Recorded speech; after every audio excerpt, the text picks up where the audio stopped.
Bom dia a todos, a todas e todes. Cristina Mutella, faço parte da Casa Museu Emma Clabin. Quero dar as boas-vindas às pessoas que vieram para esta palestra e pela escolha da programação do museu.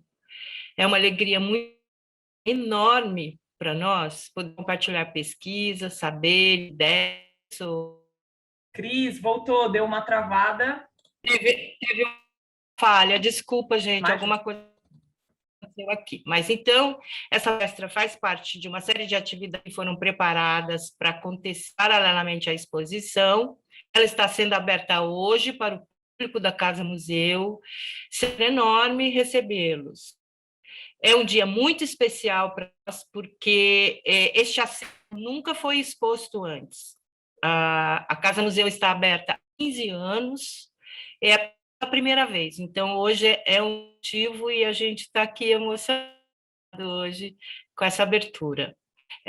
Estão conosco também nesta manhã a nossa colaboradora Lívia Orsatti, que fará a ação desse encontro, as intérpretes de Libra, Silvia Sá e Grace Santos, estão fazendo parte dessa equipe nessa missão. Passo a palavra para a Lívia agora, e que tenhamos um ótimo encontro. Um bom dia a nós. Bom dia a todos, todas e todes. É uma alegria para a Casa Museu receber vocês nessa palestra intitulada Da Janela da Casa às Vitrines nas Ruas, Moda, Gênero e Consumo. O meu nome é Lívia, eu sou assistente de cursos da Casa Museu Emma Clabin, e eu vou passar alguns breves informes para vocês. Nós emitimos certificado de participação dessa atividade. Eu vou encaminhar no chat para vocês o link para vocês formularem para vocês preencherem o formulário de presença. E os certificados, eles são emitidos dentro de um mês e meio, a partir da data de hoje. Com relação às questões, vocês podem encaminhar pelo chat, que ao final a gente vai ter um período de mediação das questões para a Rafaela poder responder. Além disso, a palestra é gravada, mas fica de registro exclusivo da Casa Museu. E, em breve, ela é disponibilizada no YouTube, que eu vou encaminhar o link abaixo. É com muita alegria nesse dia tão especial para a Casa Museu Emma Clabin que a gente recebe hoje nessa palestra a Rafaela Martins, que é professora de História formada pela Unicamp e mestra em História pela mesma universidade. Atualmente faz doutorado em História na área de Política, Memória e Cidade. Durante o doutorado, estudou um semestre na École des Hautes Études en Sciences Sociales, em Paris, e realizou uma pesquisa no Museu de Artes Decorativas da Biblioteca Nacional François Mitterrand. Tem experiências na área de História, Arquitetura e Gênero. Rafaela, é um prazer para a gente receber hoje, é uma alegria nesse dia tão especial receber você, receber essa palestra. É um dia muito especial aqui para a gente. E obrigada, e que tenhamos um ótimo sábado. Obrigada, Lívia. Obrigada, Cris. Eu queria agradecer a todos que estão aqui, que vieram participar, que vieram me ouvir. Queria agradecer muito ao convite da Fundação da Casa Emma Clabin, do Bruno Almeida. Enfim, bom dia a todos, a todas e a todos. Eu vou começar aqui a minha exposição, certo? Então, começando o percurso, eu vou falar um pouquinho, eu vou partir do século XIX. Então, eu vou incluir essa mulher que está por trás da janela da casa, né? Tendo em vista sempre como ela está se portando, como ela está se vestindo, como é a moda, tá? E como se relaciona com as questões de gênero. Então, a gente pode pensar, primeiro, a moda ela vai surgir no século XIX, com o enriquecimento dos burgos, dos burgueses, e a moda como a gente conhece, que é esse jogo de extinção e pretensão, ela vem justamente disso. É uma burguesia que está se enriquecendo, ela tem o recurso material, ela tem dinheiro para poder imitar a burguesia, imitar a aristocracia, e a aristocracia não contente com isso, então ela tenta se distinguir dessa burguesia. Então é esse jogo, né? Enquanto a burguesia ela vai tentar pretender a ser a aristocracia vai se distinguir da burguesia, tá? E aí é no século XIX, então, que vai se surgir essa moda, como a gente conhece hoje. Esse período é o período também que aconteceu a Revolução Industrial, então as máquinas têxteis, as máquinas de costura permitiram que eu fosse industrializada, tivesse muito mais roupas, muito mais rápido produção de roupa e muito mais acessível a todos os públicos. Além das máquinas têxteis, no século XIX também vai surgir as lojas de departamento, vai surgir a fotografia, uma tecnologia que vai levar a moda para muito mais gente. E historicamente, então, fica muito mais fácil de entender como o consumo da moda vai servir para distinção, diferenciação social. Tá? A mulher e a mulher que vai mais expressar e tá no centro desse tipo de moda, principalmente no século XIX, porque é ela que vai trajar o traje mais buscado, inclusive um traje que vai tornar difícil a sua mobilidade, uma vestimenta, o homem vai se distanciar muito da vestimenta do homem, uma vestimenta mais sóbria que o homem. O homem também veste calças nesse período, então ele pode circular muito mais livremente pelo espaço público. A mulher, além disso, a moda para a mulher é como se fosse um marketing pessoal.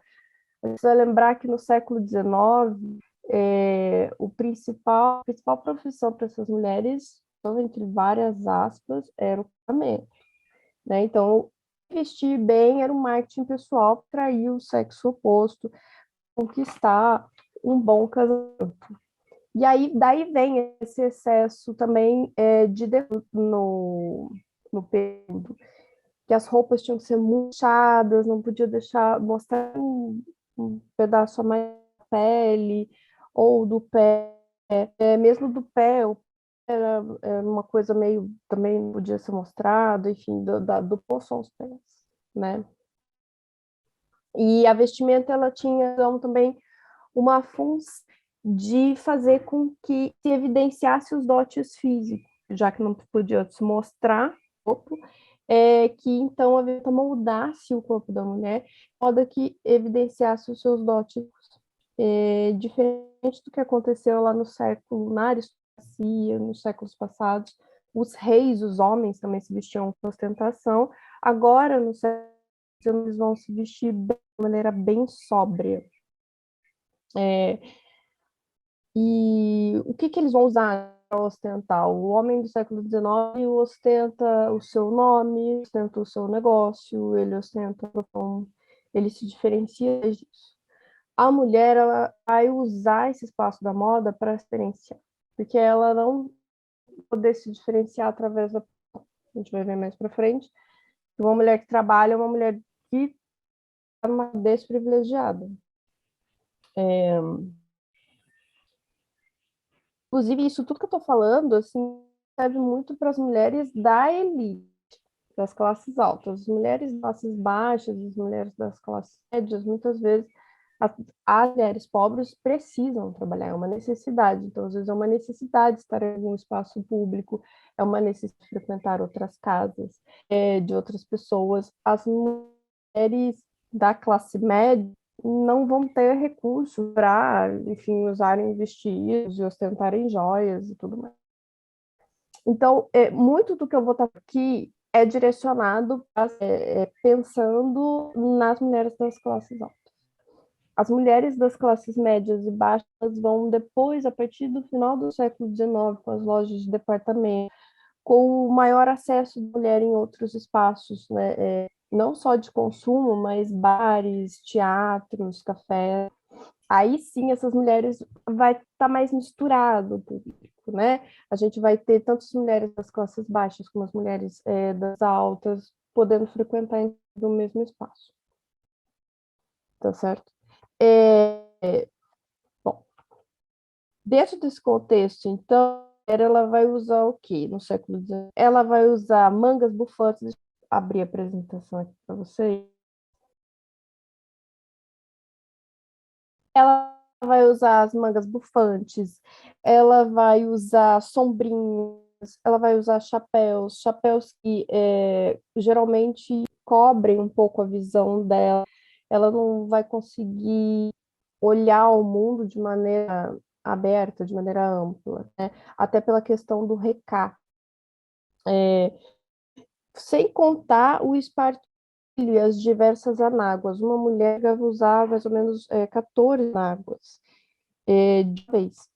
E isso tudo servia para aumentar a dimensão do quadril. Essas várias águas serviam para aumentar a dimensão do quadril, de maneira que a vestimenta ela pudesse mostrar o que o recato da época não permitia que fosse, que eram as curvas do corpo feminino.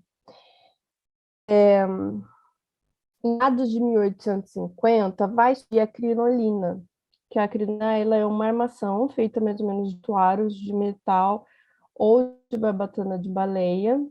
Aqui nessa imagem a gente pode perceber, só enfatizando isso, a gente pode perceber a diferença das vestes femininas para as vestes masculinas, o quão diferente elas são. E as mulheres estão muito mais sobrecarregadas aí com o uso dessas roupas. E aí, a crinolina, que tem aros, ela é feita de aros de metais ou então de ossos de baleia. Por isso, e ela parece mesmo uma gaiola, ela parece mesmo uma jaula onde vai ser preso aí parte do corpo da mulher, né, do peru para baixo, da cintura para baixo, né? E aí você tem um nome em inglês que remete muito na verdade, em inglês significa cage, significa jaula. Então ela já traz um nome, esse objeto já traz um nome em algumas línguas, uma das coisas que ele carrega, que é o fato de dificultar muito o movimento das mulheres. Inclusive, e não só isso, vários artigos de jornais falam do perigo da crinolina, principalmente em períodos de inverno, elas podiam pegar fogo, porque como elas tinham essa estrutura aberta que deixava o ar circular bastante, e ela era coberta com um tecido leve, base de algodão, se as mulheres chegassem muito perto de lareiras, qualquer, enfim, forma de iluminação. Na época, a gente tem que lembrar que na época não tinha energia elétrica. Então, qualquer forma de iluminação na época, elas podiam pegar fogo. Algumas mulheres chegaram a morrer, várias, na verdade, chegaram a morrer. Então, se vocês procurarem, a gente vai encontrar vários artigos falando sobre o perigo da crinolina. Inclusive, muita gente aconselhando a não usar. Mas, infelizmente, não chegou a crinolina chegou a ser bem popular. Isso chegou a ser um impedimento de popularizar a crinolina. Algumas mulheres aí, que as mulheres não estão usando espartilho, crinolina, elas vão pensar uma outra forma de se vestir, uma outra forma mais funcional. Uma dessas mulheres é a Amélia Bloom. A Amélia Bloom, ela era uma americana e ela criou esse traje é um vestido mais curto, abaixo do joelho, as calças são fofas, vão até o tornozelo, e ela chegou a levar esse traje até a Europa, mas foi bastante hostilizado, inclusive aqui no Brasil, eu vou ler alguns trechos sobre isso, lá fora também, considerado meio... e saiu no Correio Mercantil a opinião de um homem sobre esses trajes. Eu vou ler para vocês. Abre aspas. Vestem calças, saias curtas, peregrinas e usam chapéu redondo. São magras, dotadas de uma voz detestavelmente desagradável. Adoras e facilmente se insurgem contra homens casados. Mas em negócio de casamento, nem é preciso desconfiar. É preciso desconfiar sempre da opinião das solteiras, magras e gritadoras. Sim, essa ideia da mulher que está tentando se emancipar de alguma maneira, né, das roupas, ela já traz aí aquilo do tentando se emancipar, mas na verdade é feia, ela fala demais, né? A gente tem esses estereótipos da mulher mal amada, da feminista mal amada, né? Já sendo no século XIX. As calças também tinham os coletes e vestes que você aqui no Brasil, a moda vai surgir como coletes da emancipação. Sai muito no Jornal das Senhoras.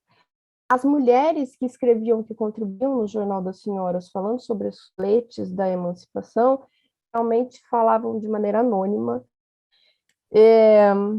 Isso mostra um desconforto para falar desse tema de emancipação, de usar uma roupa diferenciada, né, que não é mais aquela manga de bufante, cheia de renda e tudo mais. Então, as mulheres preferem se esconder no mato para não ter nenhum desconforto, né? E entre as mulheres que falam desses coletes da emancipação, dizem que essa moda veio da França e é realmente um colete masculino. Uma das mulheres declara é assim: colete, um colete de homem. Ora, vejam que diferença.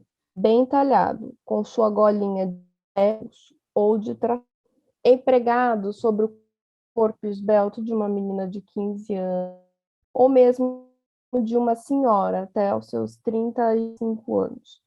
É por certo e a gente tem assim uma visão de como esse tipo de vestimenta mudou, né? Eles podiam ser usados também com uma gravata. Imagem, a gente está um casal, a mulher e ela está vestindo, né, muito parecido com gravata masculina. E realmente existiu. Algumas mulheres se adaptaram aí nessa moda a coletes masculinos. Algumas delas se inspiraram aí da moda de masculina, mas é importante dizer que quem pratica equitação nessa época é o homem. Elas só estão para usar esse tipo de vestimenta, inclusive como uma mensagem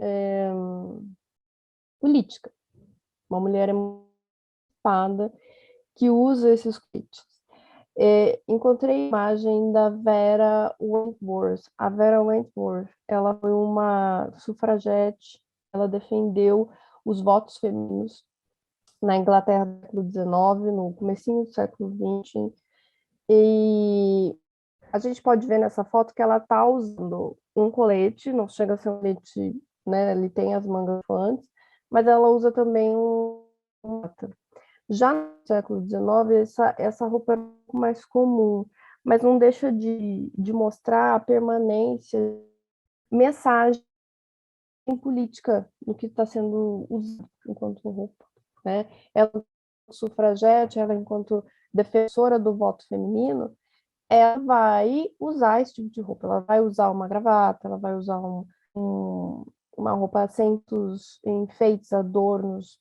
Para nossa época, uma manga pode ser algo bem enfeitado, mas para a época ela está usando uma gravata, um colete com botões podia ser algo mais ligado a uma mulher que está tentando se emancipar, que está tentando passar uma mensagem política. É sempre ressaltar que essas roupas elas estão sendo pensadas, estão sendo compradas, estão sendo divulgadas por mulheres da alta classe, né? Mulheres fazem parte das classes baixas, elas não têm nem o poder financeiro e por isso elas não têm também poder social para poder passar esse tipo de mensagem, para poder conseguir fazer esse tipo de divulgação, né? As mulheres mais pobres, de classe média, elas não vão ter ações materiais e porque é também uma forma de se expor, né? Expor uma mensagem política, expor o que você defende. As mulheres de alta classe têm mais facilidade. elas não dependem do trabalho, elas não vão de uma forma ficar mal faladas. Nesse período que a Amanda Bloomer vai criar as calças e vão os coletes da emancipação, é um período da era vitoriana, é um período que foi muito de grande ação masculina sobre as mulheres. E aí o que venceu, o que ficou para a história foi realmente os chapéus, os gatilhos, as crinolinas, tudo aquilo que dificultava extremamente o movimento das mulheres. E aí isso reflete o papel da mulher nessa sociedade. Devia trabalhar, o espaço doméstico, era muito por trás das janelas das casas. O corpo da mulher, ele servia muito para ostentar a riqueza do marido, quanto mais ornamentada, cheia de joias, mais rico o marido dela seria. Questão de saúde, no caso de se usar crinolinas e espartilhos, a dificuldade de mobilização, a falta de ar, tudo isso podia ser causado para as mulheres. Então começa a surgir, principalmente nas crônicas do Balzac, no século XIX, aquelas mulheres pálidas, com aspecto. E mais para frente, um pouquinho mais para frente, mas ainda no século XIX, isso vai se tornar um padrão de beleza. A pele viçosa, a pele corada, o ar saudável faz parte das mulheres do trabalho, que fazem mulheres trabalhadoras, mulheres da classe mais baixa do campo da cidade. Mas isso não quer dizer que as mulheres não vão usar espartilho, não vão usar, elas usam. Inclusive, tem reclamações de empregadores que consideram proibir as empregadas de usar crinolina. Em 1875, o George Rutledge ele escreve um manual de etiqueta. E nesse manual, ele critica muito as crianças que usam crinolina, porque quando se olhavam para esfregar o degrau da porta, fazia com que os ar subisse e aí podia expor as suas pernas, pés, seus tornozelos. E isso podia atrair assédio da rua, assédio de homens que estavam passando e tal. No entanto, os próprios trabalhadores testaram essa ideia de proibir as mulheres de usarem crinolina porque era uma forma de liberdade desses empregados. Então, muitos deles se recusaram a trabalhar com os empregadores, então, assim, uma contestação por parte da classe nesse ponto, para defender a liberdade das mulheres de usarem a roupa que elas queriam. Né? E esse fato da crinolina ser muito criticada pelos empregadores, pela classe alta, a crinolina usada pelas empregadas ser criada pela classe alta, é importante porque a gente tem dois aspectos que a gente encontra nesse momento. O primeiro aspecto, que quando a crinolina está sendo usada por uma criada, por uma empregada, ela está subvertendo a ideia de distinção lá atrás. Então, o perigo que as corriam de ter as saias erguidas da crinolina era o mesmo perigo que as mulheres de alta classe tinham.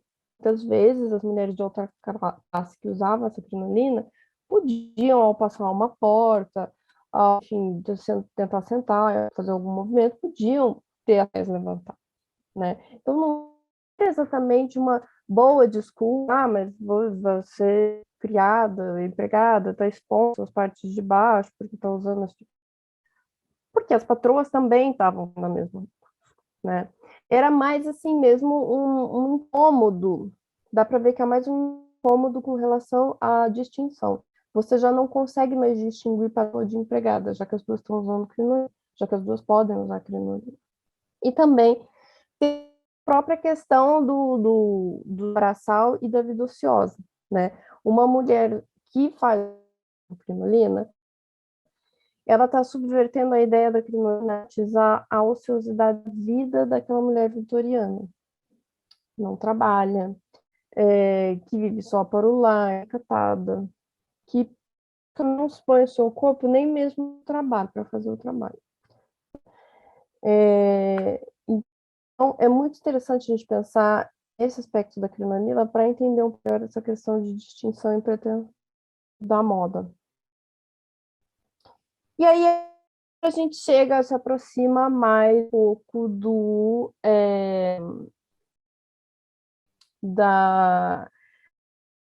século XX, né?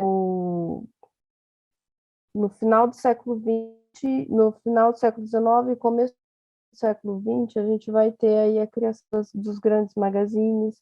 A Primeira Guerra Mundial que vai começar, vai ocorrer na metade, logo no começo do século XX, é muito importante aí para mudar o sistema dos valores. Surgiu uma classe média muito mais ativa, de estilistas, que vão se dedicar mais aí à mudança das roupas, para que as roupas fossem mais funcionais, inclusive, deixassem de ostentar apenas, mas servir também para que as pessoas pudessem fazer o que precisam fazer, de, sem prender os seus movimentos, né? As marcas comerciais elas vão se tornar muito mais ágeis nesse período aí. O impulso da confecção industrial vai provocar uma democratização de moda. Vai ser mais fácil das classes médias essas vestimentas.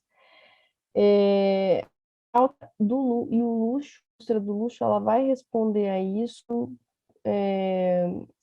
bem com uma mensagem. A partir de 1920, a gente vai ver a simplificação da moda, a simplificação da vestimenta, e isso aí, um símbolo dessa simplificação é a Chanel e os taillés da Chanel.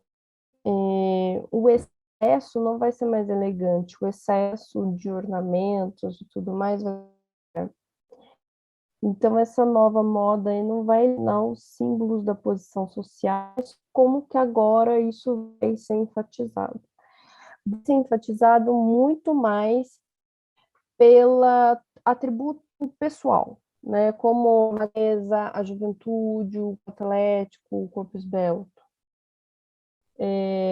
Falando em corpo atlético, os esportes, eles também vão ser estímulo para introduzir muitas novas vestimentas de traje feminino. O golfe, por exemplo, vai introduzir o cardigan. A bicicleta vai estimular o uso de calças mesmo entre as mulheres.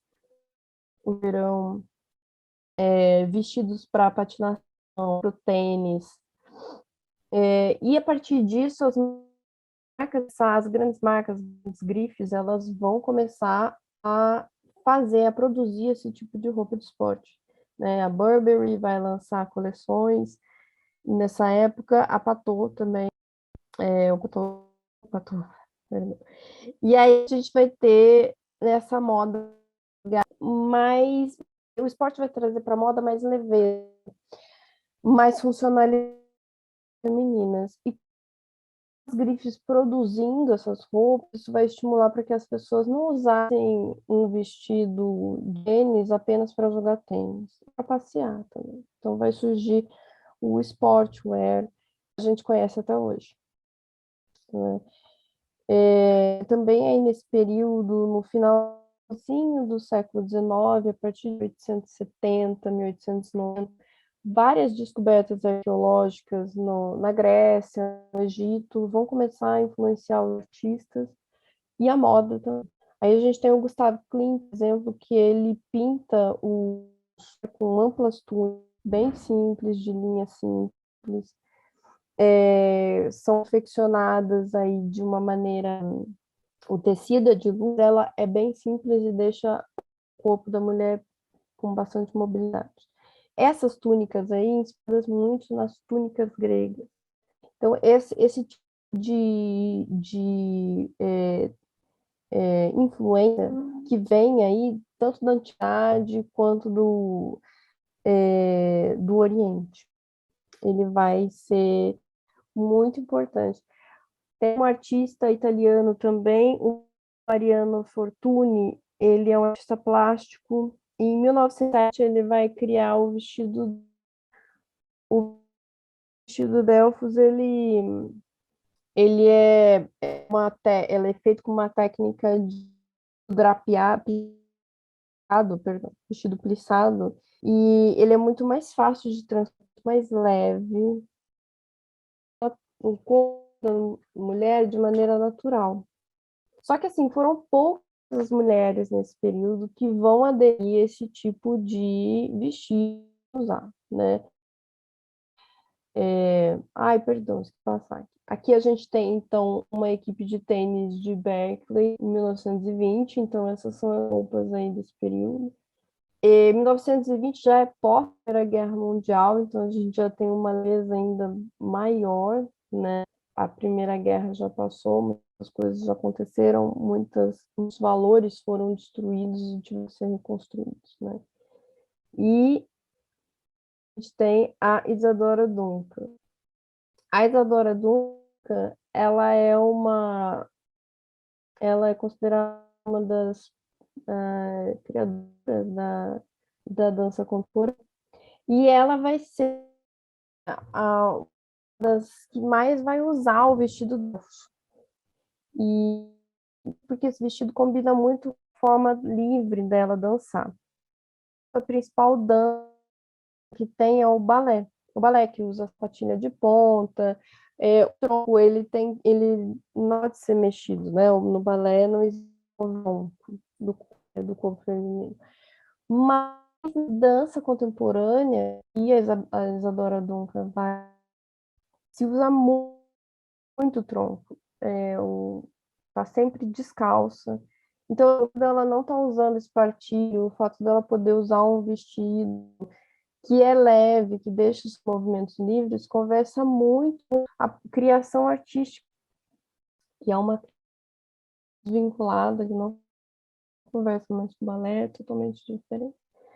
E além da Ila Duncan, além do Mariano Fortunati, a gente vai ter também nesse período um outro estilista, o Paul Poiret, e ele vai se considerar o grande libertador das mulheres do espartilho.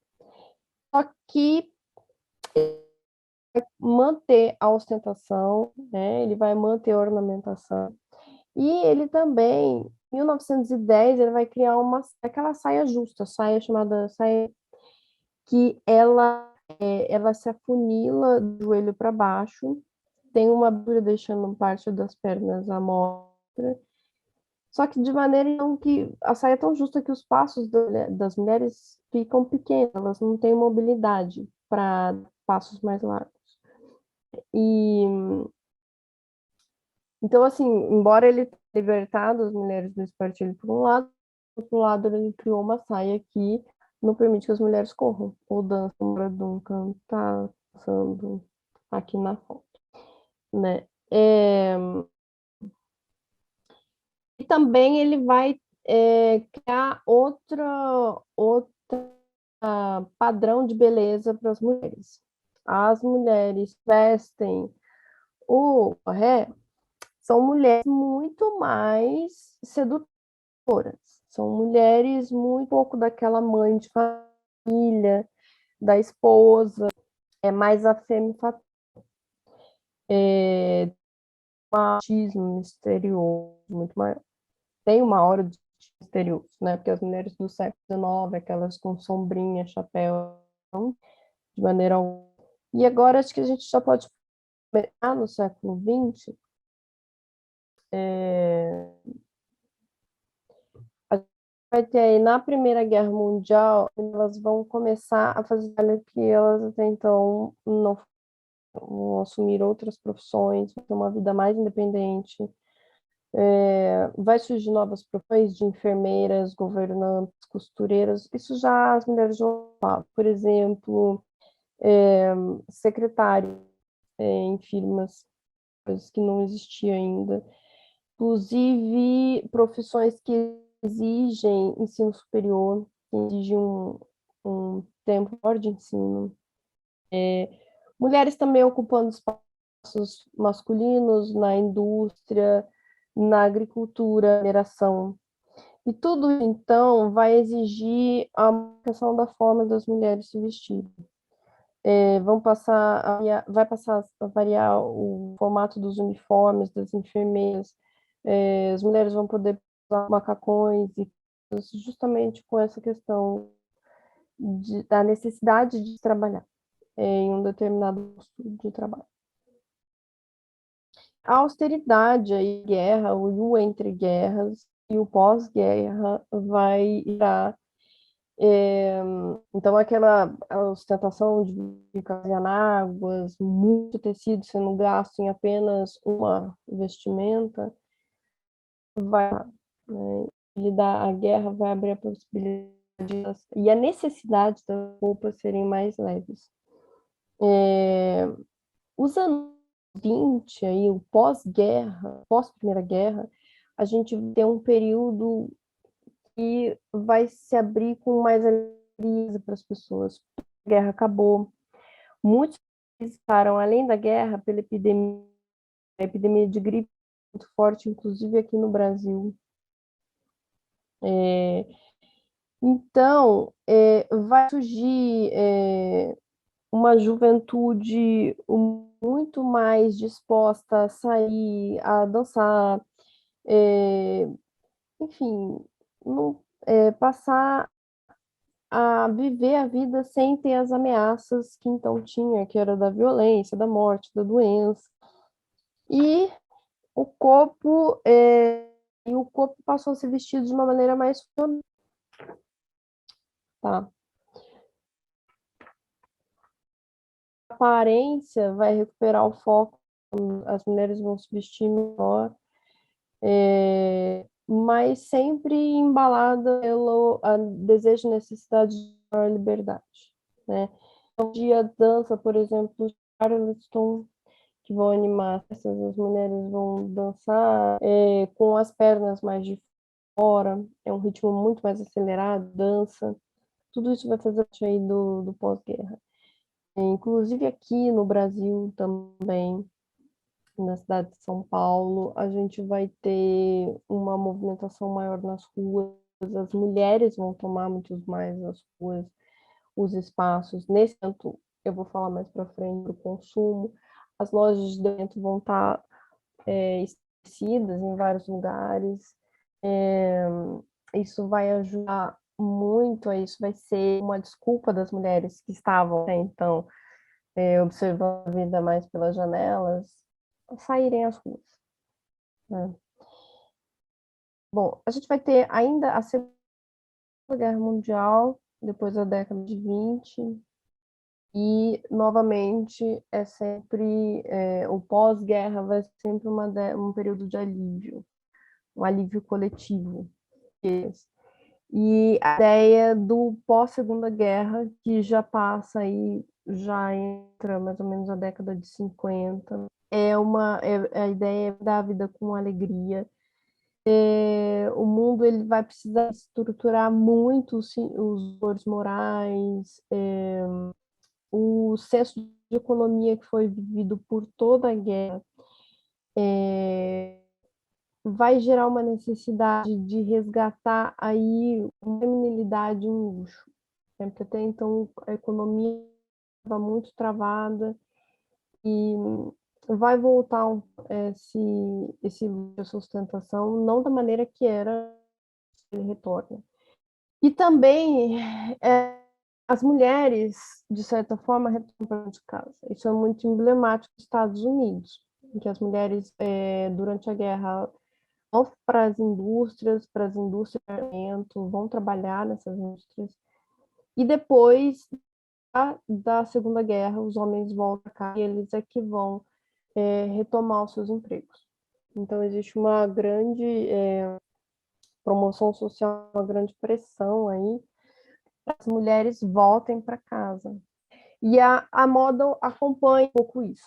Como a gente vai ver, a moda ela vai trazer o Christian Dior, ele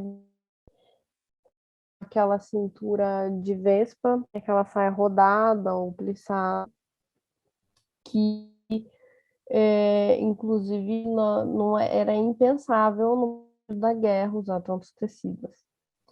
Então, você vai ter esse momento de revivificação do luxo, de uma maneira mais atualizada para o período.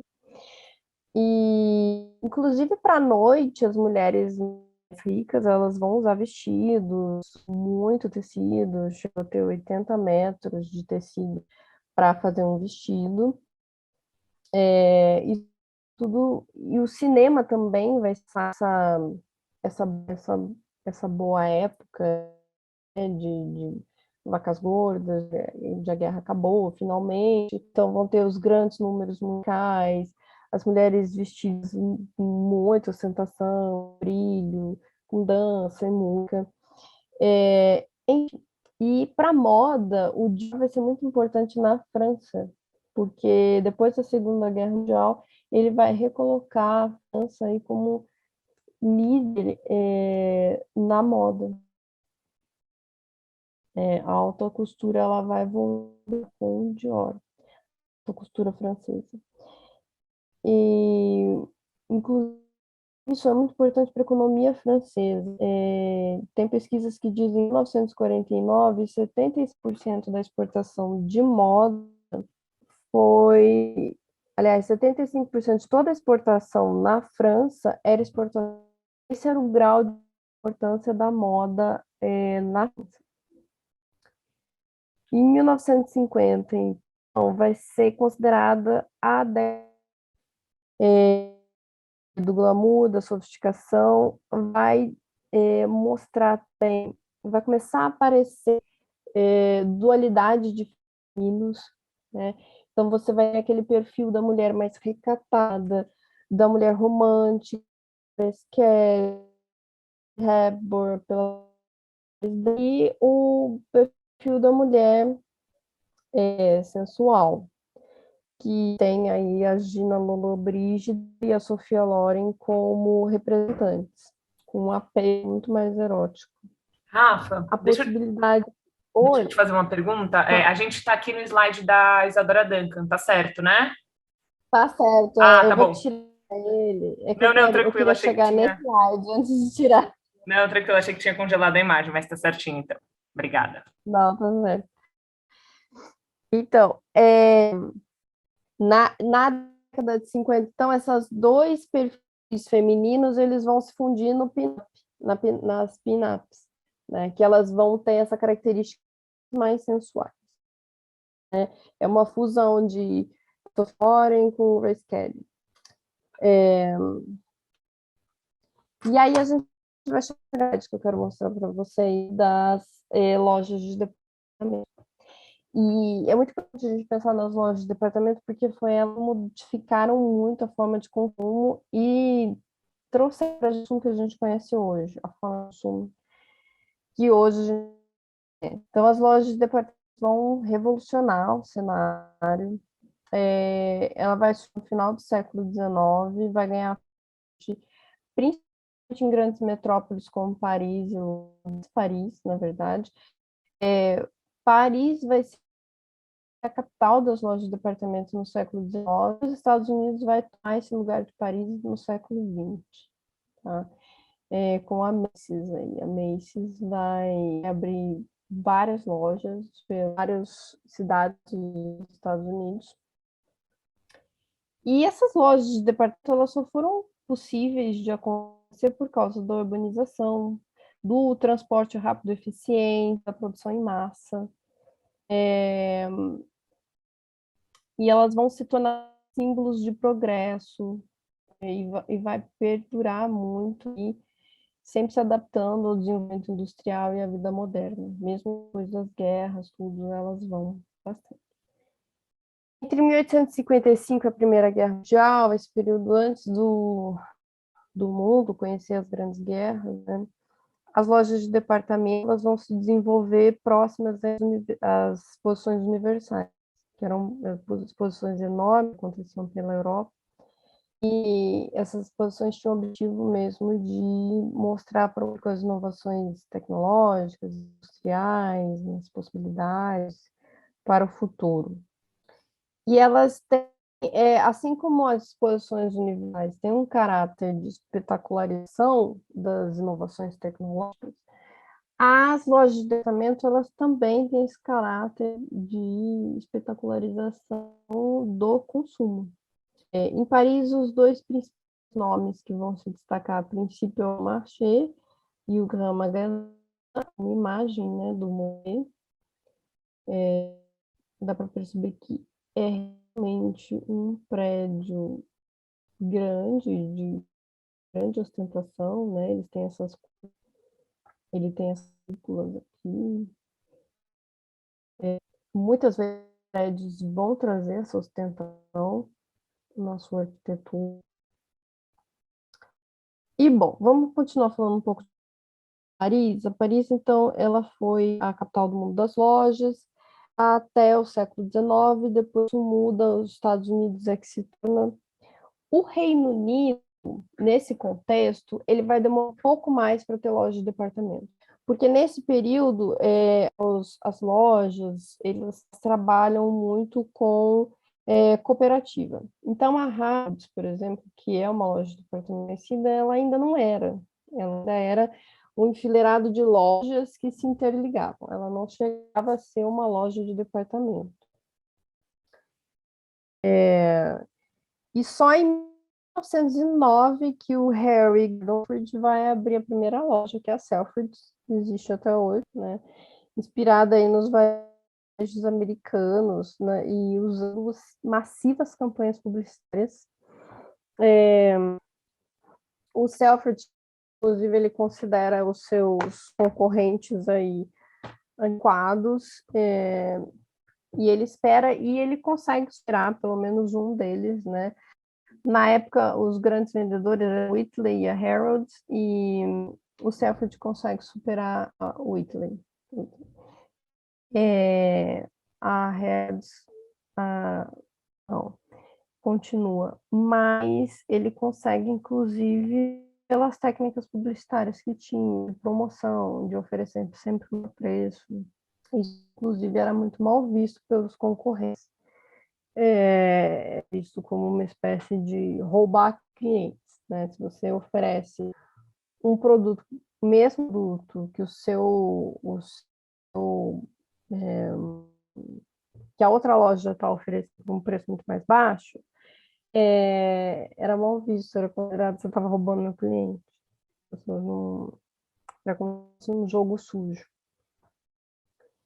E as lojas de departamento elas vão criar esse comércio, né? E o que é esse comércio moderno? Por que elas vão ser tão importantes num momento de generalização das regras de etiqueta, de como comprar, como consumir, né?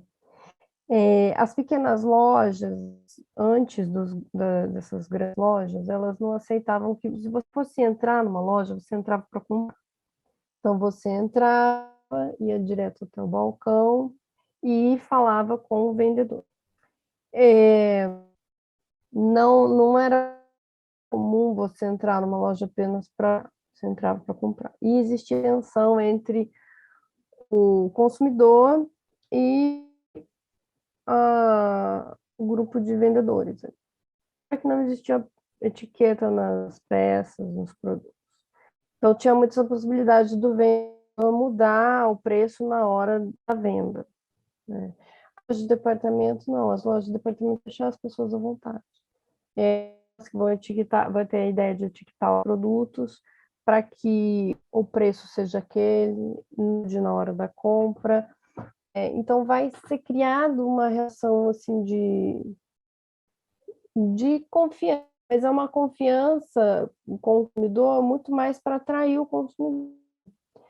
Porque no lugar onde você não é obrigado a comprar, você pode entrar a hora que você quiser. E em algum momento você acaba comprando, às vezes comprar mais do que realmente necessita, né?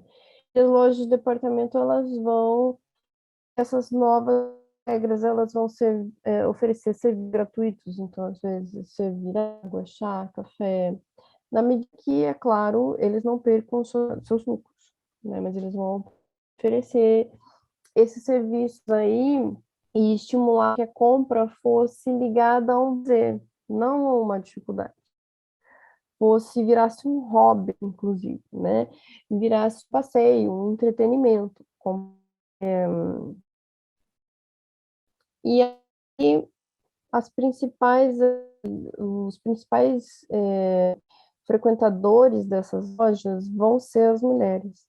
Na década de 1880, tem um livro do Émile Zola, que chama O Bonheur des Dames, e o Zola diz que 50% das clientes eram mulheres, e algumas delas iam diariamente.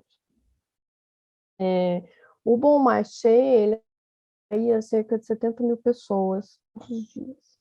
E as lojas precisam dessa multidão, porque o lucro dela é baseado na venda em grande proporção e o giro, né, não pode, o estoque pode encalhar. E alguns clientes vão sentir dificuldade de se verem no meio daquela multidão, oprimidos. A imagem da colmeia é muito usada, então várias lojas vão adotar esse nome de colmeia, porque é aquela multidão, é aquela confusão de pessoas, mesmo. Na década de 40, a multidão em si vai se tornar uma atração. As filas gigantescas para fora das lojas, antes da abertura dela, durante as vendas. Outras técnicas das lojas de departamento são os novos produtos, vão despertar o desejo das pessoas. E o calendário de venda. Então, no calendário de vendas, a gente vai ter, antes da Primeira Guerra Mundial, geralmente acontecia na primavera, no outono e no Natal, eles colocavam brinquedos, eles colocavam bonecos, brinquedos mecânicos, veículos com roda. E nesse período eles aproveitam já também para fazer uma espécie de estratégia de marketing. Eles colocavam ali orquestras para tocar, as estantes eram muito mais decoradas de uma maneira.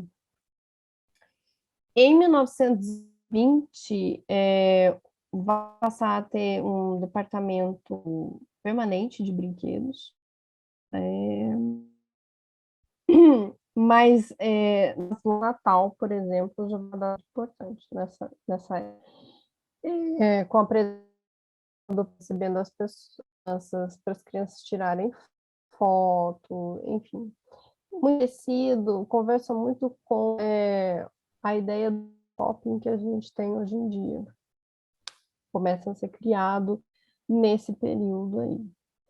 E, enfim, do shopping da Galeria Lafayette para o Natal ainda é um ponto turístico importante na França, em Paris, e naquele período ela estava se consolidando como um espaço a ser visitado. Eu não vou comprar nada, mas eu vou olhar a vitrine, eu vou olhar as decorações de Natal. E isso estimula com que não diminua a vinda de pessoas até as lojas, né? Então, o calendário de vendas, o calendário desses eventos, então, de Natal, por exemplo, Dia das Mães, isso tudo vai dar as lojas de departamento a manterem um número elevado de visitantes e, consequentemente, um número elevado de compras, de vendas. Tá? O Aristide Boucicaut, ele foi o criador do Bon Marché, ele também vai criar calendário de produtos, né, específicos. Então, por exemplo, no começo do ano era vendido, janeiro, fevereiro, era vendido roupa de casa, toalhas, lençóis, fronhas, e alguns desses produtos iam estar disponíveis só naquele período. Aí depois começou a ser padrão anualmente ter esse calendário. Então, No começo do ano, eram as roupas da casa. Depois, ia com promoção de cortina, venda de roupa de primavera. Depois, chapéu de palha e itens aí para o verão. Até setembro, que chega aí as exposições de venda de móveis, tapetes orientais. Em outubro e novembro, roupas de inverno, né? Então tem essa mudança de produtos nas lojas de departamento de acordo com cada uma das de acordo com cada uma das e tudo mais. Também tinha uma tirar aqui a tela, que agora já não tem necessidade. Também tinha uma necessidade de chamar a atenção do público pelo próprio produto que eles estavam vendendo. Eles vendiam coisas assim polêmicas para a época. Álcool, lingerie, maquiagem. Embora esses itens estivessem expostos em vitrine para todo mundo ver, eram produtos que estão lá para serem vendidos. Carne, por exemplo, carne mesmo, para consumir na alimentação, era vendido perto de roupas, dessa maneira meio assim. Né? É interessante que o status de alimento ele vai mudar de acordo com o tempo. Né? No Reino Unido, ele vai ter uma apresentação de peixe, carne de caça, vinhos muito conhecida, pessoas que visitam aí a loja. E tem aqui a Karui, que é uma loja japonesa, que ela vende também de roupa de cama, de roupa de mesa, e por aí vai. Hoje em dia, esse tipo de carne no Japão é considerado um alimento gourmet. E com isso, a maioria das lojas acabou integrando aí esses produtos polêmicos, né? Então, você tem eu acho que é a Macy's, até na década de 80, ela vai vender zebra, animais, né? Eles vendiam também animais vivos, não necessariamente domésticos, como, por exemplo, uma zebra.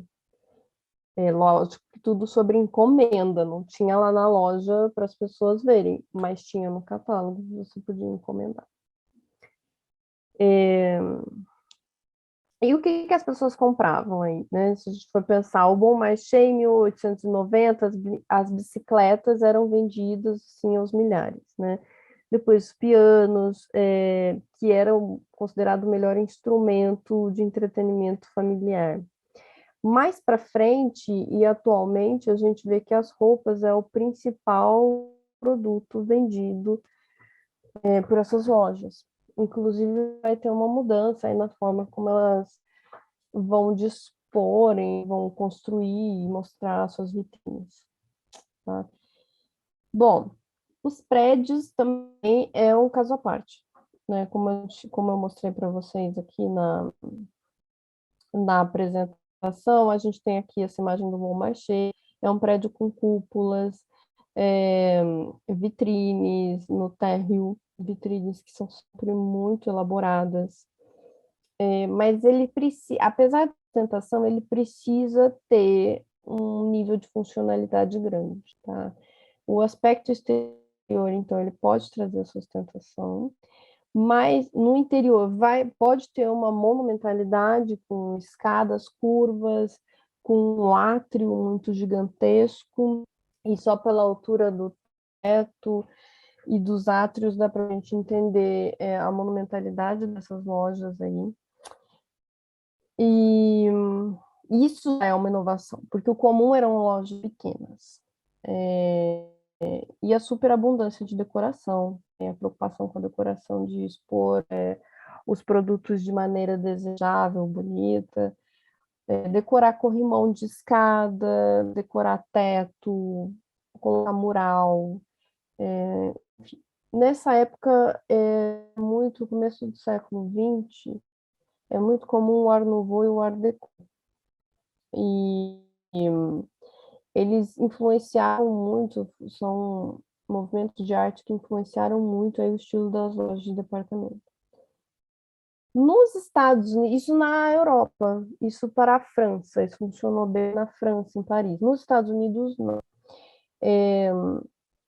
Poucos adotaram aí esse visual mais opulento, muito também por causa da Grande Depressão que veio, era preferível então que se mostrasse mais simplicidade.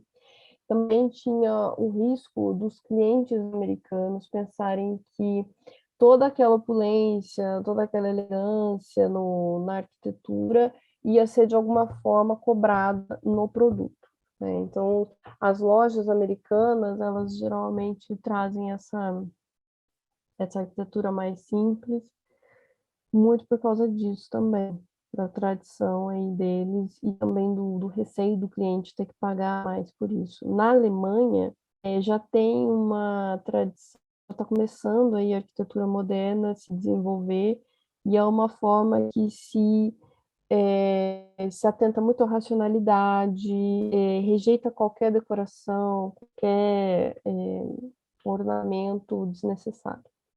Então, na Alemanha, esse tipo de arquitetura moderna ela vai influenciar muito os prédios das lojas de departamento. Bom, em meados da década de 30, o público ele vai começar a se ajustar com uma loja sem janela, inclusive. Com iluminação artificial, elétrica, vai o ar-condicionado, tudo que te tira um pouco da realidade do que está acontecendo lá fora, né? Se é dia, noite, você nem sabe, porque tem ali a iluminação artificial. Os lustres suntuosos, que vão muito comum no final do século XIX, começo do XX, também ser desnecessários a partir de meados, surgindo perto de meados do século XX, vão ser desnecessários, porque vai ser muito mais importante a iluminação teatral que direciona o olhar do consumidor para os produtos. Aquelas grandes naves, os elevadores, escadas espetaculares, vai um pouco perder a função. O principal objetivo vai ser, então, facilitar a venda e a mobilidade aí dos consumidores. Então, vai surgir os volantes, por exemplo, que a gente já conhece, que é um meio muito mais rápido e simples de você levar o consumidor de um andar para o outro, né? Não precisa de um espaço que é um elevador.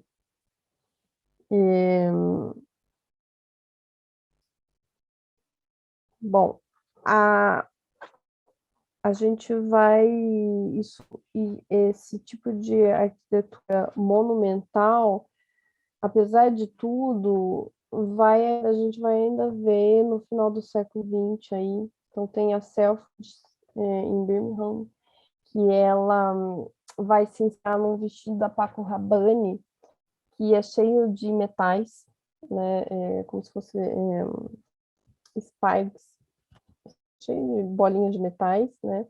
O vestido, e o prédio parece que ele é vestido desse mesmo tecido, cheio de esferas, assim, de metais. E a loja John Lewis, em Leicester, ela é uma caixa de vidro revestida de uma renda de alumínio. Então, é bem espetacular também, ainda hoje se fazem lojas assim bem espetaculares do ponto de vista arquitetônico, tudo isso para atrair uma grande quantidade de pessoas, para as pessoas irem lá, às vezes, muitas vezes só com o objetivo com a curiosidade, o objetivo de conhecer, mas elas acabam ficando, né? E nessa atração de pessoas, mesmo no final do século XIX, quando abrem essas lojas, você vai ter uma mistura de pessoas. Então, homens, mulheres, de alta classe, de classe média ou de classe pobre, todo é convidado para ir conhecer e estar presente ali naquele espaço, mesmo que não compre. E fora a ideia de você poder usar uma roupa que falar, não precisa, você não precisa ter um contato para chegar em um estilista famoso, né? A partir da ideia de você vender o que você for ter, você pode ir direto à loja, comprar aquela roupa pronta e vestir. É lógico que você precisa ter um dinheiro, né? Então, o que vai começar a distinguir as pessoas é a quantidade de dinheiro disponível para elas comprarem tais peças e o preço dessas peças. Mas não deixa de ser uma popularização da moda, porque a partir dessas lojas que as pessoas vão ter acesso a nomes de estilista, a modas, a tendência, a mesma arte, também pode ser um lugar de difusão aí desse tipo de arte também, tá? E as vitrines, né? Eu falei, as mulheres, então, que estavam lá nas janelas, por trás das janelas das casas, agora elas vão poder sair, não necessariamente com um motivo apenas para ir ver a loja, para ir ver as vitrines das lojas, e as vitrines vão atrair muito o público. A apresentação da vitrine é um sinal de modernidade para essas lojas de departamento. A vitrine é a possibilidade de vender por conta própria, vai estimular a imaginação das pessoas, de usar aquele produto, de ter aquele produto. O vendedor, ele tem a oportunidade de apresentar os seus produtos de uma melhor maneira possível, enquanto o cliente, ele está livre, ele não precisa do vendedor para ver e entender o produto. No século XIX, as vitrines vão ser grandes sensações aí dos transeuntes, que eles não estavam um pouco acostumados com essa riqueza toda exposta. A luz elétrica vai facilitar e vai dar um excelente upgrade aí para as vitrines, porque essas lojas de departamentos geralmente estão no hemisfério norte. E as compras, o volume de compras aumenta durante o inverno, e lá no inverno a noite é muito maior. Com a iluminação artificial, as vitrines vão se iluminar com um verdadeiro palco de teatro nas ruas, né? Então, isso vai atrair muitas pessoas. Você não precisa nem, a partir disso, você não precisa nem dar desculpa de precisar comprar ou de consumir, mas simplesmente de ver, de assistir o espetáculo que é esse tipo de loja.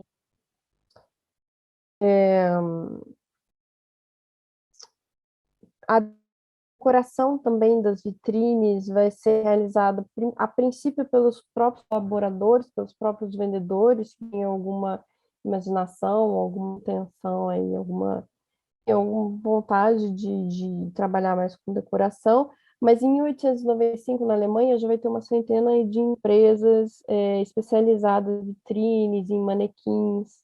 Os manequins também, a princípio, eram manequins de cera que pesavam, eram extremamente pesados.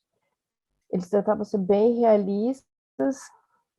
Aí depois, a partir de 1910, vão começar a surgir os manequins mais parecidos com o que a gente conhece agora, sem grandes detalhes, manequins articulados, que pode assumir várias poses. Inclusive, na Alemanha, a arte abstrata de 1920 vai favorecer muito e o Bauhaus, o cinema expressionista, vai ser uma máquina de estilo, assim, que vai inspirar muitas inovações técnicas que vão ser apresentadas nas vitrines nos Estados Unidos também, não só na Europa, mas isso vai influenciar muito também nos Estados Unidos. Inclusive, a princípio, as vitrines, elas vão ser consideradas uma coisa um pouco incômoda, então a polícia pode vir a multar, já aconteceu da polícia multar lojas de departamento por ter causado uma multidão, uma aglomeração muito grande nas ruas por causa dessas vitrines. Outra questão é que no Reino Unido, por exemplo, você ficar parado olhando uma vitrine era considerado uma atitude vulgar, né? Então, assim, em alguns lugares parece que a espetacularização, a princípio, não fisgou, não seduziu o mundo, como era de se esperar. Mas a maioria, assim, a maioria dos lugares, as pessoas ficavam muito encantadas com as vitrines. E aos poucos os clientes começaram a decodificar os códigos, então assim, vitrines muito abarrotadas de coisas, sem alguma, não sei, sem nenhuma teatralidade, né? Vitrines só estão lá expondo os produtos. Não é uma loja sofisticada, diferente de uma vitrine que se preocupa com a decoração, que é mais sofisticada, então ela não precisa expor todos os produtos na vitrine. Né? E os consumidores eles vão começar a se atentar e entender isso. Tá? Quando a moda ela vai se tornar o principal produto, né, nessas departamentos, as vitrines elas vão ganhar uma característica mais teatral ainda, vão ensinar muito mais a vida real, evocando situações realistas. E a influência, então, do palco cresceu tanto que, em 1930, artistas do teatro que não conseguiam trabalho, eles podiam serem designers de decorar vitrine, para decorar vitrine. Então, surge aí uma nova profissão, um novo trabalho. A partir de 1970, essas vitrines aí vão se abrir para eventos, acontecimentos, né? Então, importantes estilistas e grifes que vão passar a expor seus trabalhos também nas vitrines, elas vão ser pensadas de uma maneira para tirar um pouco do lugar, né? Porque o argumento do dia a dia, né, da encenação do dia a dia já foi usado. Então agora usa-se uma cozinha, mas com ovos quebrados, uma cozinha suja, ou uma cena de assassinato, algo que chame mais atenção. Sempre tem aí a necessidade de chamar a atenção. Então sempre tem uma inovação de design, uma inovação artística, né? Algumas vitrines chegaram a usar mais recentemente, né, ou nessa época mesmo, atores, pessoas, né, em alguns momentos para chamar a atenção. A Barney, a loja Barney, ela se tornou famosa e foi considerada até meio de mau gosto, porque muito excessivo, muito caricatural, chegou a misturar aí o corpo da Madonna com a cara da Margaret Thatcher, né? Tudo isso, então, para as pessoas ficarem muito ávidas e não perder a relevância. E não perdeu, as vitrines até hoje não perderam a relevância nem o apelo popular. Então, a gente tem essa mudança muito grande de consumo. Dentro desse contexto, as mulheres vão estar também trabalhando, elas vão visitando as lojas como consumidoras e vão estar trabalhando como vendedoras, como, enfim, mesmo o pessoal da limpeza, como empregadas, como gerentes, como estoquistas. Vai surgir uma série de demanda de trabalho para ser feito que as mulheres vão conseguir adentrar esse espaço de trabalho. E a mulher, então, ela vai passar a ganhar dinheiro e a poder gastar dinheiro. E ela vai ser um público-alvo dessas lojas, até hoje né, dessas lojas de departamento. E ela vai surgir aí, esse pós-guerra, como uma mulher que é consumidora. Ela não é mais só aquela dona de casa, mãe, mesmo se ela for dona de casa e mãe, tem como ela consumir também os produtos que uma dona de casa e uma mãe consumem. Né? Então, o capitalismo, a industrialização vai inserir a mulher nesse contexto como uma importante uma importante consumidora. Aqui, no caso, quando a gente está falando de moda, a moda ela vai exigir da mulher, então, estar bem vestida, usar as tendências, ela vai exigir o gasto de dinheiro das mulheres, ela vai exigir que as mulheres sejam consumidoras ativas. Mas mesmo como mães, vai ser uma série de outros produtos, então batedeiras, liquidificadores, produtos para casa, produtos de limpeza, tudo muito industrializado, então ela vai entrar mesmo como consumidora. Isso vai ser importante para ela entrar no espaço público, né? É um pouco difícil ainda, ela não vai ocupar cargos importantes, cargos altos dentro de empresa ou na política, né? Mas ela já consegue acessar com muito mais facilidade, muito mais mulheres conseguem acessar o espaço público. Tá?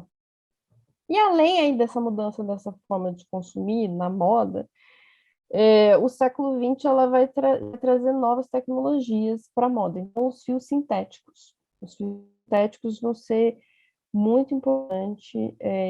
Na França, a empresa Rhodia ela vai produzir fios como o tergal, que é o poliéster, a gente conhece como poliéster, fios de acetato de celulosa, fibra de poliamida, são todos fios que vão ser produzidos na França, vão ser produzidos na França para o consumo, e mais tarde, na década de 60, eles vão começar a ser apresentados para o público brasileiro.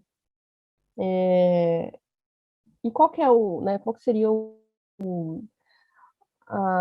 se você já tem um algodão, se você já tem outros fios naturais, né, para que criar um fio sintético? As principais vantagens de uso desses tecidos é uma massa, né? Então a gente tem estamos no contexto de urbanização, de vida agitada, vida moderna, que você tem pouco tempo. Essa questão do passar a roupa, você já não precisa ter mais a sua vida. Você vai usar roupas que não amassam. E também são mais fáceis de limpar, porque são difíceis de manchar. O fio sintético é mais difícil da mancha pegar e ficar, né? Então, eles realmente são mais fáceis de limpar. Eles vão entrar aí na moda muito com essas desculpas para o consumidor, né? Para ser desculpa não, né? Mas um atrativo para o consumidor. E vai ser muito importante para o. Já tinha sido muito importante na Segunda Guerra Mundial, essas fibras sintéticas já tinham sido usadas para fazer paraquedas. E agora, então, a gente vai ter essas fibras chegando no mercado consumidor para todo mundo. E é sempre uma forma de popularizar mais ainda, melhorar os custos para o consumidor, fazer com que as pessoas consumem mais, né? A gente está aqui agora já totalmente falando da sociedade do consumo de massa. E aqui no Brasil, então, quais foram as estratégias para você inserir esse tipo de fio, aceitar, para fazer com o mercado consumidor aceitasse esse tipo de fio sintético, né? Já existiam lojas de departamentos, tinha um mapping, né, nesse momento, aqui no Brasil. Mas o Caio de Alcântara Machado, que ele foi assim, um expoente na publicidade e promoção de comércio, de vendas no Brasil. Em 1950, na década de 1950, ele vai trazer a ideias das trade marketings, trade markets e das feiras europeias para cá, para o Brasil.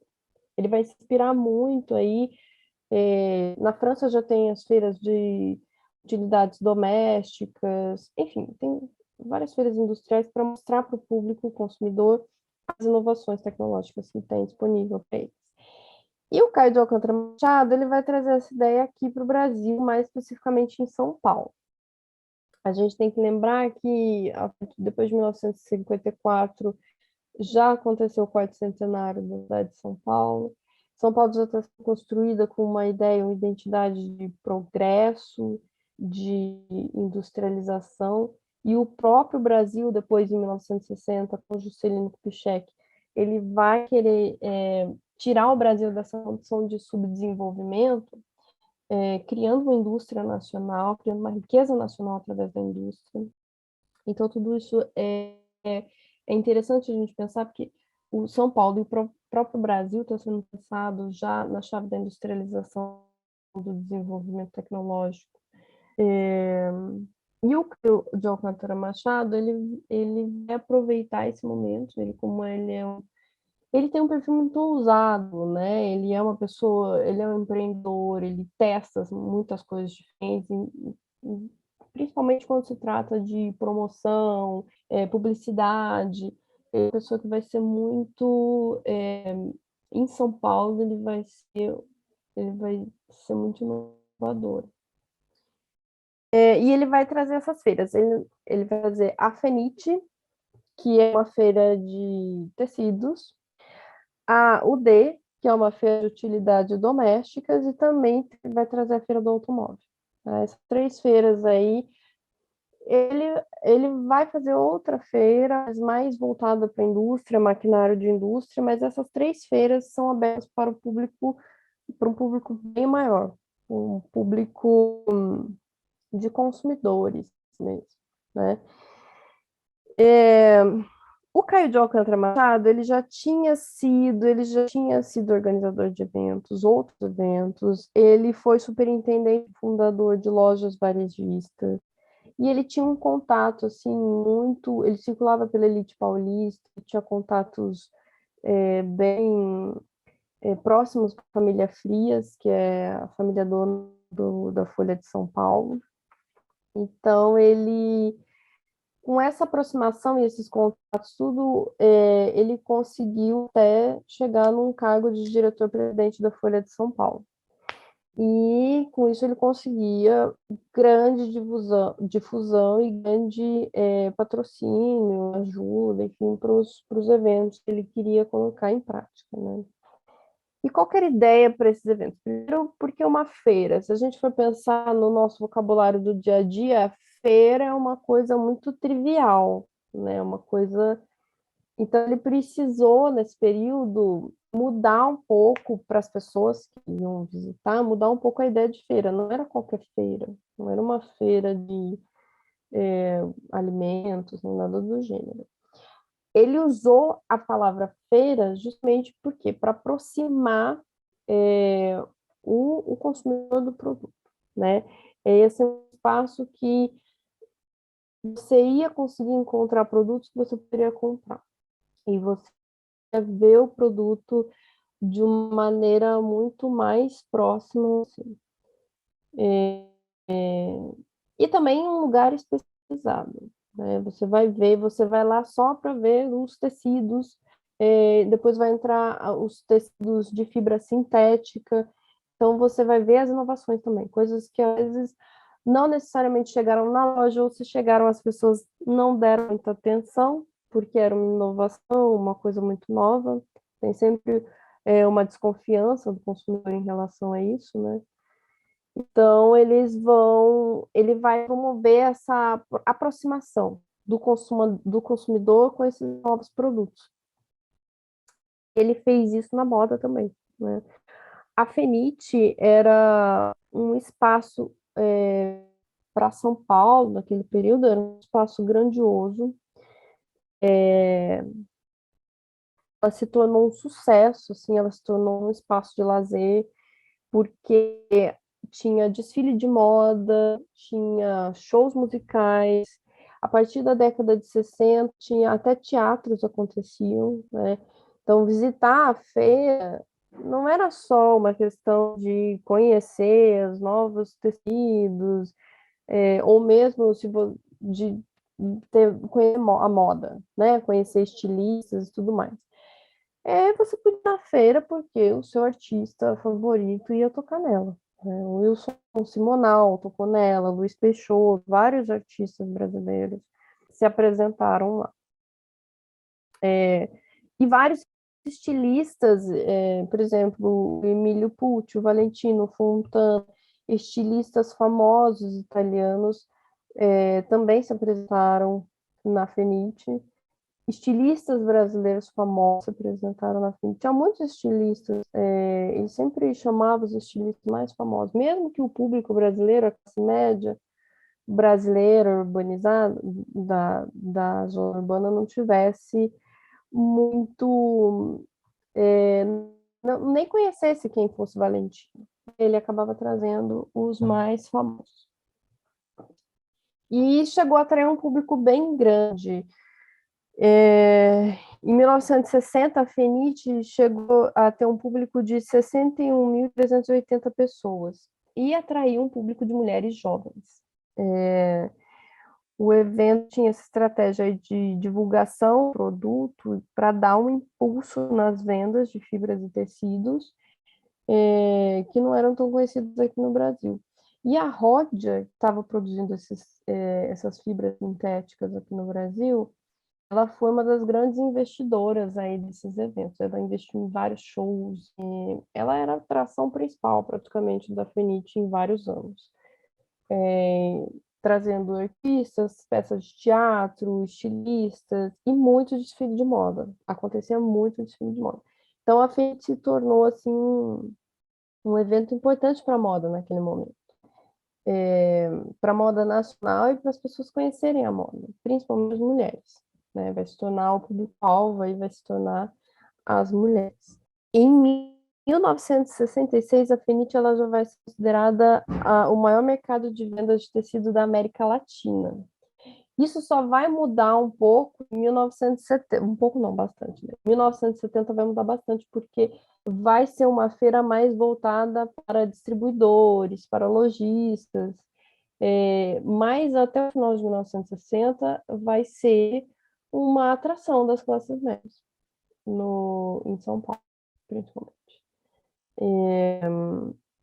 E assim, eu acho que eu vou fechar aqui a minha fala, dizendo então que a mulher ela saiu de casa, ela conseguiu sair de casa, ela conseguiu usar uma roupa que não deixasse doente, como era o caso do espartilho, que possibilitasse que ela se movimentasse livremente, mas ela se tornou também uma das principais consumidoras aí nesse cenário de moda e do consumo, da sociedade de consumo de massa, o que demanda dela e demanda até hoje uma carga de trabalho muito maior.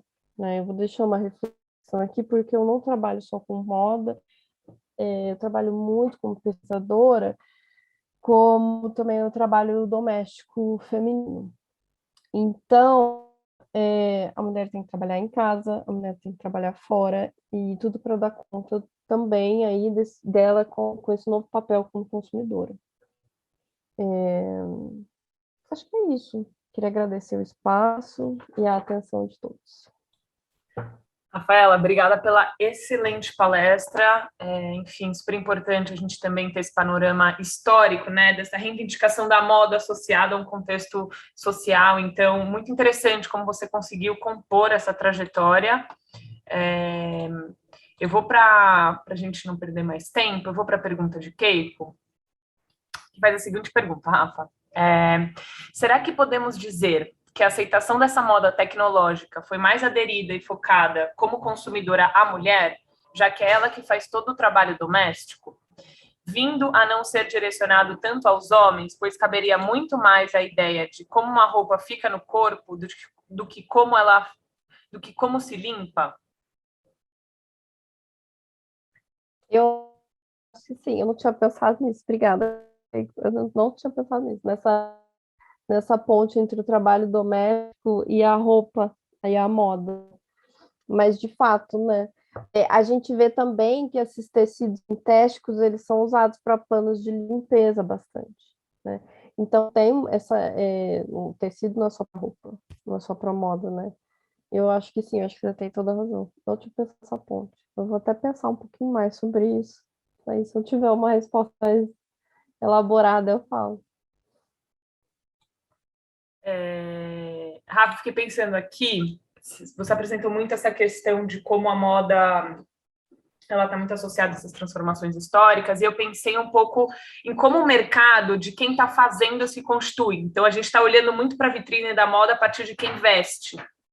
E aí eu estou pensando na moda de quem faz, né? Eu queria te ouvir um pouco dessa ampliação do mercado de consumo, especificamente feminino, de quem está constituindo essa moda, né? Então a gente sempre fala da moda por grandes nomes, grandes estilistas, dessa transformação sócio-histórica, mas quem está efetivamente construindo o pano? Queria te ouvir um pouco assim de como isso aparece para você, se isso cruza a sua pesquisa. Eu acho que é a partir da industrialização, né? A gente tem aí no período do século XIX um trabalho ligado muito mais a um trabalho manual. Mesmo que existissem algumas máquinas mecânicas, ainda a produção ainda era muito pequena. Não se tinha uma produção em larga escala, ainda mais para coisas consideradas assim, um tanto quanto desnecessárias, né? O luxo da roupa vai ser, nesse período, manual. É um trabalho, assim, único, né? Você vai ter as costureiras, as bordadeiras, né? A produção do tecido em si é muito essa questão da indústria. Então, você já vai ter as operárias e as operárias, assim, eu não sei se eu estou conseguindo alcançar o que você perguntou, mas assim, as operárias, desde quando começou a indústria, né, no comecinho do século XIX, final do século XVIII, você vai ter mulheres trabalhando em indústria, gente, e geralmente elas trabalham tanto quanto os homens e ganham menos. E é muito importante para os empregadores elas trabalharem, porque é mais mão de obra que eles vão ter disponível, né? Então, é uma forma deles mostrarem que eles não estão recusando o trabalho feminino. Então, aquela trabalhadora e aquele trabalhador, se aquele trabalhador entrar em greve, ele pode muito bem empregar uma trabalhadora, uma mulher. E, além disso, ele vai pagar menos, porque tem essa desculpa, porque ela é mulher. Então, se ela é mulher, qualquer desculpa, ela vai produzir menos, porque ela é mais fraca, ela tem um marido. Então, não tem. Geralmente não tem, né? Tem filho para criar, né? E às vezes esses filhos delas mesmas são trazidos para trabalhar nas fábricas, né? Então tem o trabalho infantil também envolvido nisso. Tem também as costureiras, como eu falei, as bordadeiras, aí varia um pouco a questão da técnica, né? Quanto mais técnica a pessoa tem, pode ser que ela se destaque mais e ganhe melhor e tenha uma condição de vida um pouco melhor. Se não, não. Vai ser como operária, né, trabalhar, vai trabalhar de uma forma precária, ganhar pouco. Na indústria da moda, a gente conhece, a gente sabe que esses estrelismos que vai surgir a partir do... eu esqueci o nome dele, é Alfred Weiser, acho que é. Ele foi o primeiro estilista, né, o primeiro um inglês que ele criou a ideia de você fazer desfile de moda, de ser o estilista, de ser o grande artista criador das roupas e apresentar essas roupas para os seus clientes. Então, surge com ele essa ideia da assinatura do estilista, e a partir dele vai surgir outros, né? Vai surgir a Chanel, porque ele já fez isso no final do século XIX, então já começa a surgir Chanel, já começa a surgir outras pessoas. E esse estrelismo a gente sabe que ele pode gerar alguns abusos, né? Não sei, recentemente aqui no Brasil surgiu alguns casos desse, né? Então, quem trabalha direto com a estrela pode ter problemas nesse tipo, na qualidade do trabalho, na precariedade do trabalho, né? Eu não sei se eu consegui. Deixa eu ver o que mais que eu posso falar. A importância do estilista ter ligações com a elite é muito importante. É extremamente importante. Se a Chanel não tivesse um patrocinador, se a Chanel não tivesse uma ligação, qualquer ligação que seja com as elites, não seria o que a Chanel é hoje em dia. Mesmo ela tendo talento, né? Eu não sei se eu consegui explicar. Não, conseguiu super, Rafa. Acho que era bem esse o incômodo. Então, eu vou para as outras duas questões que a gente recebeu. A primeira da Sulamita, ela pergunta assim, bom, parabéns pela palestra. Se você poderia comentar sobre as regras para o corpo da mulher no mundo contemporâneo. Eu acho que... Obrigada pela pergunta sua. Eu acho que a gente podia já pensar no 1920, quando a roupa ela não molda mais o corpo da mulher, né? A mulher veste a roupa, mas ela tem que se vestir mostrando seus dotes, que é a magreza e que é a juventude. Então, acho que muito da pressão estética que a gente tem hoje, ligada à moda, né, de ter um determinado corpo, às vezes é um corpo muito mais magro, quase que, né, enfim, o corpo da década de 80, por exemplo, o perfil de beleza da década de 80 é daquele corpo bem magro, da Kate Moss, né? E depois a gente vai ter agora, nos anos 2000, a gente vai ter com a Gisele Bündchen, já vai ter um corpo com mais curvas, ainda extremamente magro, né? Depois, nos anos 2010, mais ou menos, a gente vai ter Kim Kardashian com um corpo muito mais volumoso, mas é sempre aquele corpo, assim, inalcançável, uma coisa meio plástica, né? Então, acho que o que vai em evidência agora não é mais a roupa moldando o corpo, mas é o próprio corpo da mulher. Eu acho que é isso. Incrível, ótimo, Rafa, obrigada. Vou para a pergunta da Letícia Meirinho. Ela pergunta assim: Rafaela, de acordo com a sua resposta há pouco, podemos ver uma relação entre a industrialização, o desenvolvimento do capitalismo e até mesmo os avanços dos movimentos feministas, todos eles visando a emancipação das mulheres, inseri-las no mercado de trabalho e, consequentemente, consumidor, ou apenas foram movimentos que coincidiram? Os movimentos, não entendi, movimentos sociais? Eu acho que a questão de, enfim, da inserção, né, todo esse contexto histórico de desenvolvimento do capitalismo, os movimentos feministas, como que isso está interlaçado com a emancipação das mulheres, a inserção delas no mercado de trabalho? Eu acho assim que o movimento feminista, as feministas, já a Amélia Blumer, que preocupava-se com a vestimenta, seja a Vera Wentworth, que era uma sufragista, né?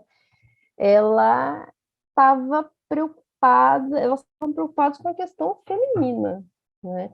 É interessante, por exemplo, na França a gente tem a Paulette Bernege, ela está preocupada com o trabalho feminino, ela tá trabalho doméstico, ela quer que as mulheres trabalhem com mais eficiência, não gastem tanta energia no trabalho doméstico, porque afinal era gasto muita energia, lavando roupa à mão, limpando casa e tudo mais. Assim como a Amélia Blumer está preocupada com a movimentação, a liberdade das mulheres de não precisar usar espartilho nem crinolina. Mas o capitalismo é muito elástico, né? Ele consegue, de alguma maneira, abarcar e capturar esses movimentos e fazer eles lucrarem, fazer eles gerarem lucro, né? Então, não é, eu acho que não é proposital de nenhum movimento social, assim, gerar lucro, o capitalismo, abraçar o capitalismo. O problema, muitas vezes, é quando o capitalismo abraça esse movimento social, porque aí ele ele não abraça ele de graça, né? Ele vai sempre procurar algum meio, por exemplo, a emancipação das mulheres, ela foi muito importante. A questão das mulheres conseguirem trabalhar, terem o seu próprio dinheiro, é muito importante. Até hoje é uma questão, um movimento feminista, né? As mulheres terem esse tipo de liberdade. Mas, em contrapartida, o capitalismo conseguiu mais uma legião de trabalhadores, né? Então, a gente tem essa questão, o capitalismo ele é muito elástico, ele tem vencido a gente que eu falo assim, os movimentos sociais, as demandas, a gente, de alguma forma, sempre consegue ganhar. O objetivo dele é muito simples, na verdade, também, é acumular lucro, né? Então, e tem muita gente aí, desde aí, quando você pensa no mercantilismo, tem muita gente para ser explorada, precisando de trabalho, precisando correr atrás de sobrevivência, né? Eu acho que é isso. Acho que, bom, das questões aqui todo mundo agradecendo, falando que foi excelente a palestra. Rafaela, acho que já podemos caminhar para o fim. Eu queria especialmente agradecer você e enfim, o conteúdo que você trouxe, porque faz completamente sentido com a abertura que a gente da exposição hoje, né, Ema e a moda no século XX, as roupas e a caligrafia dos gestos. Queria reforçar, então, o convite, eu mandei aqui o link para vocês com mais informações, para vocês fazerem as visitas guiadas, que estão com todos os protocolos de saúde, e agradecer, então, Rafaela, pela excelente palestra, e, enfim, dizer a todos e a todas que tenham um ótimo sábado, e a gente espera vocês na Casa Museu Ema Klabin.